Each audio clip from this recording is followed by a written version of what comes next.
Aí pessoal, hoje é dia 13 de agosto do ano de 2020. Estamos aqui fazendo uma viagem, a minha esposa, para São Paulo. Queria compartilhar um pouquinho com vocês uma palavra sobre fé. Fé é a certeza das coisas que se esperam, é o fundamento das coisas que não se veem. Fé é quando você está guardando uma coisa já sabendo que aquilo vai vir para você, que vai acontecer. E nós temos fé dentro de nós. Nós já nascemos com a fé, uma fé natural. Que quando Deus criou o homem, Ele criou a sua imagem e semelhança. Então Deus criou o homem parecido com Ele, que tem a semelhança dele. E Deus, o autor e consumador de todas as coisas, do mundo, do homem, da terra, de tudo que há no espaço, em tudo, certamente a fé já é algo fundamentada nele. Ele não precisa nem ter nem por que crer. Nós cremos porque nós viemos dele. Nós cremos porque nós temos dentro do DNA essa fé natural. O que é a fé natural? A fé natural é uma fé que faz com que você viva cada dia sem ter medo de viver. Você passa embaixo de uma ponte, você não vai olhar se a ponte vai cair naquele momento na sua cabeça. Você toma um avião, você não sabe se o avião vai cair. E tem gente que quando tem medo de tomar um avião, que tem essas depressão, esses problemas, está com a sua fé natural abalada. A tristeza, né, abala a fé natural. As coisas aí do dia a dia, o estresse pode abalar a fé natural da pessoa. E a pessoa começa a ficar desmotivada, sem acreditar mais nas coisas, sem acreditar nas pessoas. Porque todo mundo tem a fé natural, faz parte do ser humano, senão a gente não viveria, né? A gente, inclusive, quando tem a fé natural, você nem vive pensando assim, será que vai haver amanhã? Imagina que você pode dormir hoje e pode não haver amanhã para você, mas você não vai pensar nisso, porque você trabalha com fé. Vai ter fé de construir, de fazer alguma coisa. Você está fazendo uma faculdade, ou você está montando algum tipo de negócio, ou você está casando agora, quer ter uma família, quer ter filhos. Você não sabe o que vai acontecer, mas pela fé natural você tem um caminhar normal na sua vida. Mas também existe a fé na eternidade, a fé de que existe vida após a morte, né? Posso dizer que seria a fé de que você possa ter uma vida após a morte. É uma fé que Cristo trouxe para nós. Eu creio muito no Senhor Jesus, porque quando eu analiso a Bíblia, um livro escrito com base em dados há 2.000 anos atrás, não é muito distante. Nós temos os filósofos aí antigos de 6.000 anos atrás, aí 4.000 anos, 8.000 anos, tem coisas aí muito mais antigas do que o tempo de Cristo. Cristo veio, se a gente for ver então pela ciência, muito mais recente do que muitos outros estudos científicos que nós possamos ter. Então, se a Bíblia não existisse, Cristo teria vindo e existiria um outro livro escrito sobre ele, porque ele é real, ele é verdadeiro. Não tem por que não crer em Cristo. Você pode até falar assim, não creio em Deus, porque você nunca viu, não tem nada, só acreditamos em Deus pela fé. Mas em Cristo você não pode deixar de acreditar, porque ele realmente veio e esteve aqui na terra. E ele veio com um propósito. Quando ele veio com um propósito dizendo que veio salvar os judeus, porque havia uma promessa de Deus desde do passado distante, que está escrito no Velho Testamento, na Bíblia, que Deus enviaria um salvador para os judeus, que os judeus estavam condenados por causa dos pecados, porque eles não caminhavam corretamente com Deus, e era uma nação prometida. Se você ler lá, é uma história muito longa, mas enfim, Cristo veio para salvar os judeus, e os judeus não os receberam, não o recebeu. Eles não receberam Cristo como Salvador, mesmo aguardando um Salvador, não receberam. Mas a todos quantos o receberam, deu-lhes o poder de serem feitos filhos de Deus. Está escrito na Bíblia em João, no Evangelho de João. Quer dizer, Cristo veio para os judeus rejeitaram Cristo. Agora então Deus abriu a porta para quem quer que receba Cristo. Então todo e qualquer que receber Cristo, de acordo com a Bíblia e com os ensinamentos do Senhor Jesus mesmo, terá a vida eterna, né? Mas a todos quantos o receberam, deu-lhes o poder de serem feitos filhos de Deus. Ele diz que veio para que nós tenhamos vida, e vida em abundância, e vida eterna. Ele prometeu isso daí. E Cristo veio dar um jeito também na questão do pecado. Cristo veio e morreu em nosso lugar. Ele deu a vida para que os nossos pecados fossem perdoados diante de Deus. Ou seja, a fé salvadora, esse tipo de fé faz com que você creia que você vai ter a vida eterna através de Jesus Cristo. Então, por exemplo, eu acredito que os meus pecados, as minhas falhas foram pagas na cruz do Calvário pelo sacrifício de Jesus. Eu fiz coisa errada, eu faço coisa errada, mas alguém justo, santo, puro, veio aqui na terra 2.000 anos atrás e falou que iria morrer para todo aquele que recebesse ele. E eu fui uma dessas pessoas que recebi Jesus na minha vida. Então acredito na vida eterna. Então temos a fé natural que é a fé do dia a dia da vida, temos a fé salvadora, que é essa daí, e temos também a fé para a vida daquele que já acredita em Deus, a fé para a vida cristã, que é a fé que a gente vai vivendo no dia a dia. Por exemplo, se eu então disse que eu aceitei a Cristo na minha vida, eu tenho que ter uma vida que condiz com isso.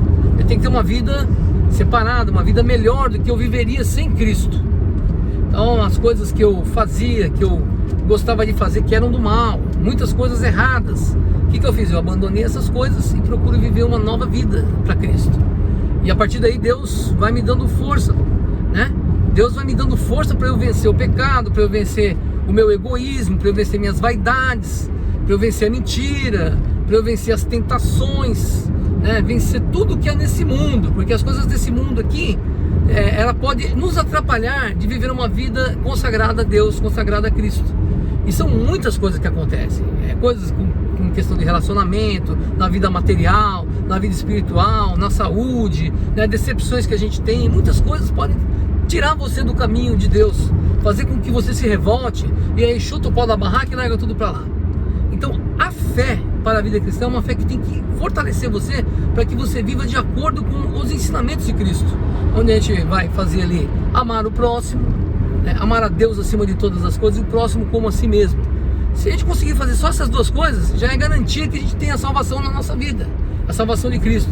E parece que é fácil, né? Parece que é fácil você amar o próximo. É muito difícil mesmo, extremamente difícil, porque o próximo muitas vezes não faz aquilo que a gente esperava, não é aquela pessoa que a gente esperava que fosse, muitas vezes, e isso faz com que a gente realmente se decepcione e talvez faz coisa errada, fala mal, briga, discute, faz inimizade. Por quê? Por causa do nosso ego, por causa da nossa vaidade, e isso abala a nossa vida cristã. E finalmente, o último tipo de fé é a fé dos milagres, é a fé extraordinária, é a fé que acontece as coisas. Você já ouviu falar em milagre? Você acredita em milagre? Deus faz milagres. Eu gosto sempre de contar uma história que aconteceu na minha vida. É uma história antiga, mas é uma história que foi feito um milagre assim, ó, numa oração, num instantinho. Há muitos anos atrás eu viajei com meu padrasto e meus tios numa fazenda de um tio meu que morava distante da minha casa, muito distante, numa fazenda. E um lugar que a gente levava 2 dias para chegar no lugar viajando de carro. E quando nós fomos a esse lugar, no meio do mato mesmo, ali estavam alguns parentes nossos que estavam lá pescando. Tinha um rio muito bacana naquela fazenda, eles estavam pescando. E o meu primo, na época tinha acho que 7 anos. Quantos anos, amor, que tinha de meu senhor? 7 anos, né? Por aí, né? Mais ou menos 7 anos. Meu priminho estava acamado com febre, uma febre muito alta, uma febre assim, de alguns dias sem cura, sem nenhuma solução. E eles já tinham dado todo tipo de chá, todo tipo de remédio, já tinham ido nas aldeias lá próximo da fazenda, levado médico, de tudo eles haviam tentado e não conseguiram fazer com que essa febre abaixasse. Foi uma febre de 39, 40 graus de muitos dias. E eu falei pra minha tia já é falecida, né? Mas na época eu falei: tia, a senhora acredita que Jesus pode curar o primo? Ela falou assim: olha, eu acredito que Deus só pode curar com remédio. Eu fiquei meio decepcionado, porque naquela época eu era uma pessoa que tinha recentemente aceitado a Cristo, né? Tinha começado a acreditar na vida eterna, porque Deus tinha feito grandes coisas também na minha vida, grandes milagres na vida da minha mãe. Então eu fiquei meio decepcionado com aquilo, meio triste, mas fiquei ali durante o dia e meu priminho foi ficando pior. Até um momento que eles falaram: nós vamos viajar para São Paulo, é uma viagem de 2 dias de carro, hein? Vamos pegar o nosso filho e vamos para São Paulo, porque ele vai morrer aqui. Ele não vai ter jeito, ele vai morrer aqui. E todos se prepararam para essa viagem. De noite arrumaram todas as malas, e nós não tínhamos luz na época, era lamparina, dormíamos em redes, né? Naquele lugar. E minha família toda lá em peso. E aí eu pedi para Deus: Deus, dá uma palavra aqui na Bíblia, né? Para eu poder fazer uma oração aqui, ler essa palavra para o meu primo, né? E comecei a folhear ali a Bíblia e falei assim: o primeiro milagre que eu vi aqui, eu vou parar e ver. Eu comecei a folhear o Evangelho de João, primeiro milagre de cura, né? O primeiro milagre do Evangelho de João é o milagre onde Jesus transformou água em vinho num casamento. Mas o primeiro milagre de cura foi que Jesus curou um menino que estava com febre. Quando eu vi aquilo me saltou nos olhos assim, falei: puxa vida, exatamente isso aqui que está acontecendo aqui. Então eu tive coragem de falar para minha tia: tia, vamos fazer uma oração antes de dormir, podemos orar e fazer uma oração no quarto? Aí eles falaram, vamos sim, vamos. Ficaram meio assim, alguns dos meus parentes estavam lá, não quiseram participar da oração, saíram pra fora, então entrou no quarto, ali com a lamparina, eu, minha tia, meu tio, meu padrasto e o meu priminho que estava acamado. E eu li aquela palavra e fiz uma oração e pedi para Deus ter misericórdia dele. Senhor, tenha misericórdia, cura ele, ajuda que ele não aconteça nada de ruim, que ele não venha morrer com isso, que nós não sabemos que tipo de infecção, que tipo de coisa que ele está passando. E depois dessa oração, logo após essa oração, eu terminei a oração, olhei para minha tia e assim, uma coisa que eu não tinha programado de fazer. Eu falei para ela assim, agora tia, a senhora corta todos os medicamentos, que a senhora vai ver que Jesus vai curar ele sem nenhum remédio. Eu falei isso, depois que eu falei isso, eu falei, meio forte o que eu falei, né? Essa promessa que eu fiz aqui. Mas falei, tá falado, né? Eu falei com fé, eu falei acreditando que Jesus ia curá-lo. E fui me deitar, falei, bom, vamos amanhã para São Paulo, né? Vamos ver o que vai acontecer. E aí minha tia ficou medindo a febre, né? De 5 em 5, mas vamos medir a febre, Luiz, vê o que está acontecendo. E aí a febre abaixou em si, nos próximos 15 minutos, a febre zerou e ele ficou sem nenhum problema mais. Tá entendendo? Então, naquele momento, naquela oração, naquele instante, Deus fez um milagre ali, porque eles estavam precisando, eles tiveram fé também. Eu estava com muita fé que isso ia acontecer e Deus operou um milagre ali por meio da fé. Não deu mais nenhum tipo de remédio e ele ficou curado. Então, isso é fé.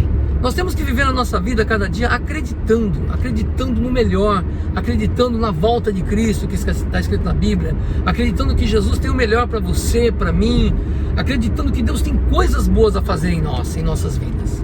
Eu, quando me converti, eu tive 3 mentores, 3 pastores que cuidaram de mim. Os 3 já estão com o Senhor. O primeiro era um irmão de muita fé, que ele orava e Deus curava. Ele tinha um dom de Deus, algo especial. Ele fazia cultos, inclusive foi assim que eu me converti. Eu fui na casa da Sônia, teve um culto lá e eu fui lá porque eu estava com raiva desse rapaz. Era um rapaz novo, um pastor novo, tinha 19 anos, era um missionário. E eu não era crente, eu frequentava Umbanda, né? Eu era religioso, frequentava Umbanda. E fiquei com muita raiva desse rapaz de fazer culto lá. Falei, por que o pastor não faz culto na igreja, tem que fazer na casa da minha namorada? E fui lá com intenções de arrumar alguma confusão, uma discussão. E minha mãe foi convidada para esse mesmo evento, pela mãe da minha esposa, da Sônia. Chegando lá, estava no culto, minha mãe estava lá também do lado. Minha mãe tinha um problema, uma doença que fazia 10 anos que ela tinha e ninguém sabia. Era um problema na bexiga dela, que ela tinha que operar, tinha que passar por uma cirurgia. E nesse culto o rapaz olhou para minha mãe e falou, olha, minha senhora, eu não sei se a senhora sabe que a senhora tem um problema aqui na bexiga, aqui na parte de senhoras. Eu quero falar para a senhora que Jesus está curando a senhora hoje. Então a senhora saia daqui louvando a Deus. Eu não sei se a senhora sabia desse problema, mas eu vi numa visão com a senhora conversando com os médicos. E na conversa que a senhora tinha com os médicos, a senhora ia ter que passar por uma cirurgia. Olha só, gente, o que aconteceu. Então esse irmão que eu fui lá para pegar ele pelo pescoço, acabei ficando assim emocionado com isso, né? Chorei, né? Foi tremendo. E minha mãe foi curada naquele dia. Todos os dias seguintes, mãe, só tá bem? Tô, mãe, aconteceu? Não, tô bem. E realmente ela foi curada, foi uma coisa assim milagrosa. Deus curou a bexiga dela por milagre. Por isso que eu acredito em milagre, porque aconteceram alguns já, outros mais aí, não vou ficar falando, tô falando dos que aconteceram comigo, não dos que eu ouvi falar, tá? Isso aconteceu na minha casa. Aí eu me converti com esse rapaz aí, aceitei a Cristo, ele me batizou. Dali eu fui para uma igreja em Santo André, a primeira igreja batista de Santo André, onde tinha um pastor chamado Edson Queiroz, um homem muito envolvido com Deus, com a palavra de Deus e com missões. Esse camarada aí me deu toda a base que eu precisava de Bíblia, ele ensinou muita coisa mesmo. E foi através dele que ele que indicou a gente, olha, comece uma igreja na casa de vocês. Eu nós começamos um trabalho, ficamos 4 anos nesse trabalho, nós tínhamos uma marcenaria também.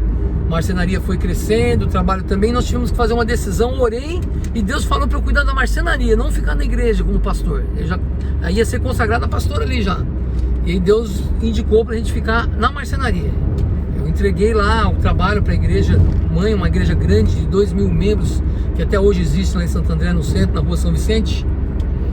E aí eu fui e me juntei com um pastor que eu conheci ali no ministério, pastor de uma igreja pentecostal, chama ACD, comunidade de Diadema, o pastor Vanderlei Leandro de Moraes.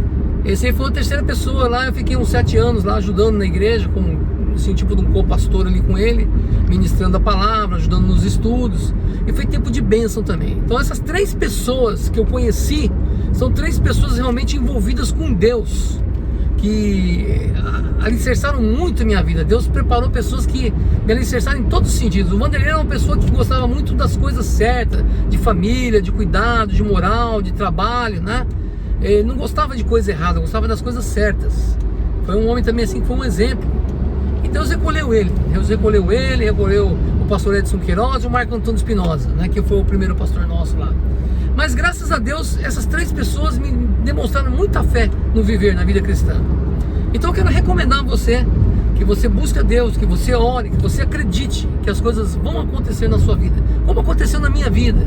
Deus nos estruturou, nos deu 3 filhos, graças a Deus são maravilhosos nossos filhos, trabalhadores, estão conosco, nossa família é unida, e nós temos vencido assim todas as lutas que tem vindo até aqui. Até aqui o Senhor nos ajudou, e eu pela fé acredito que Deus vai nos ajudar até o último dia, e chegará o grande dia do Senhor, que nós vamos todos estar juntos novamente, tá bom? Tenha fé, creia, tudo que você for fazer, não tenha dúvida, acredite, peça para Deus a ajuda dele e acredite que vai dar certo. É assim que a gente vence na vida, é acreditando, não é duvidando, não é navegando que nem a onda do mar, vai e volta, é acreditando. Deus tem coisas maravilhosas para você. Essa é a mensagem que eu quero deixar para você hoje. Deus abençoe.